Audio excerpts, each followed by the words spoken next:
Hello, I'm Medic, and welcome to Newsflash, the show that keeps you up to speed with all things LEC. The second half of spring saw upsets galore and drama aplenty as we locked our 6 playoff teams. But before we get to that, let's have a look at the headlines from the last 4 weeks. The long-time tradition of the LEC taking the final week games very, very seriously has continued. Observers, it's on you. You got to follow him. Keep him in the circle. Oh, this is difficult. It's tough. Kaiser gave us a beautiful example of when your team is inting and so you don't want to engage, but you have to make it look like you tried so you don't get flamed in solo queue.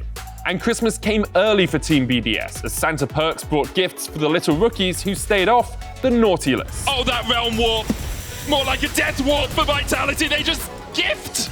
BDS 2 kills. It's Santa Claus in the house. His name is Perks. When we last spoke, there was one standout team at the top of the table and one clear team at the bottom. When 9-0 Rogue and 0-9 Astralis faced off, there was only ever going to be one winner. Of course, Astralis won. While Cobby had a very good game, Astralis' true secret weapon was shocks. Apparently, even pretending to monologue is enough to activate the curse. It all starts with an interview with Ashley Kang. I wouldn't do that to you, Rogue. I'm not doing that anymore. Not to be outdone, SK earned an upset of their own as they completed a regular season double over Mad Lions. And then the next week, they went one better with a phenomenal win over G2. Caps failed to utilize the Blast Cone, which allowed Genax to TP and defend the back door, before SK fought back with an ace to win the game. Get excited, LEC, because SK are looking for their 4th win of spring. And despite this handsome doctor's interventions, not even his incredible talents could bring back G2 as they were battered by Fnatic. G2 are forced down to 4th.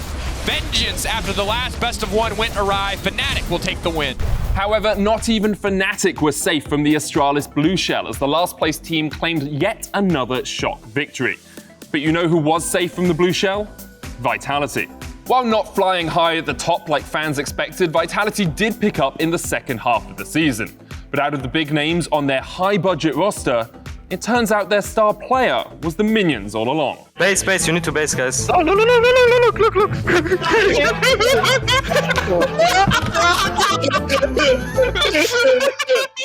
Joining Vitality in the playoffs race was Excel, who finally managed to make the leap from 7th into the top 6. The new signing of Mickey X was clearly paying off, though Patrick proved he's a strong, independent carry who don't need no support. Patrick flashes away from the Moonlight Vigil. Patrick has got the super mega death rocket. Will it land on Unforgiven? He's got a flash available to him. Zap, rocket, dead! What an outplay! And while Team BDS weren't having much luck, Xmati at least managed to show the LEC why K-Corp fans rated him so highly in this win over Astralis. It's a second for Astralis, but will Xmati get excited? Now slammed in the face by Zenzara. Cobby turns it back around and one more shot. He gets all 3! He gets all 3! As for this next game, I was casting it, and I still haven't recovered. When your solo queue teammates type never surrender in chat, we can now assume they're Misfits fans. G2 looked like they had the game wrapped up after just 18 minutes. Following a ruthless early game, everyone assumed it was over for Misfits. Surely, G2 couldn't possibly throw away a 13.5k gold lead, no matter how much they ran it down, right? But, like all of us, they didn't account for VTO's Akali and his perfect execution on the champ. Akali 7-1 and Dagda.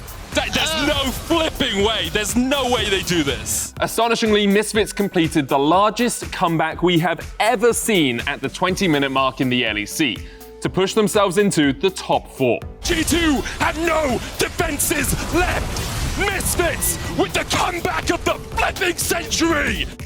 It turns out that throw could be somewhat of a villain origin story for G2, as they transformed into gatekeepers too, deciding who was worthy of the LEC playoffs. Claps returned to the stage with an insane Silas game to lock BDS and his former bosses Grabs and Duffman out of the playoffs. Caps takes 1, the Chrono Shift will bring Xmati back, but Caps is not done. A quadra for Caps. And then in the final week, G2 had both Vitality and Excel sweating, though realistically, Excel shot themselves in the foot. Oh no, it's a tragedy. Excel will have to wait at least another day for their first playoffs. However, both teams made it after an excruciating 7-split wait XL smashed SK to finally qualify for the playoffs. And Nuke flashes over on top of Jezu. They get the Dragon, they get a kill. The Shockwave comes out, but it does not matter. It's a double kill coming in here for Nuke. It has taken 1,142 days, and on the 7th time of trying, XL will make playoffs. And on the final day, who else but Perks stepped up when it mattered most to make sure Vitality made it into the top 6, securing their place at the expense of our reigning champions, Mad. That's a massive Gnar ultimate, and Perks with this machine gun rides just blows them apart. With the regular season concluded, our first round of playoffs are locked, and we have 3 very spicy best-of-5s to look forward to.